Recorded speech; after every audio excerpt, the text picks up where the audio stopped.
ஆனா இங்க நிப்பாட்டிங்களா இறங்க போறாங்க பாடு இறக்கு காசு கொடுடா காசு கொடுயா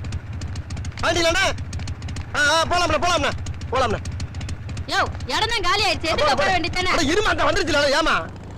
அட்ஜஸ்ட் பண்ணிக்கங்கம்மா பாரு இறக்கு காசு கொடுமா மூஞ்சிய பாரு அடிச்சண்ணா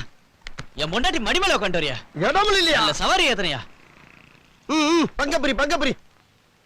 மணியாயி போச்சு பங்கப்பிரி என்ன பங்கு என்ன பங்கா என்ன ஆட்டோ இது சேராட்டம் என்ன நீதான் சொல்ல நான் சொல்லவா ஓ 9 பேர் ஏறாங்கல்ல அவங்க பூரா பணத்தை வசூல் பண்ணி அதை சரி பங்கா பிரிச்சு 10,000 ஏறவனுக்கு சரி பாதியா கொடுக்கறதுக்கு பண்ணா சேர் ஆட்டம் எல்லாத்தையும் விசாரிச்சு தான் வண்டியில ஏறி இருக்கான் ஏதோ எங்கிட்ட டீலா விடுற காசை குடியா என் ஜீன்ஸ் குடும்பத்துல இருக்க 33 பேர் கையெழுத்து போட்டு பேங்க்ல நாயை விட கேவலமா லோலோ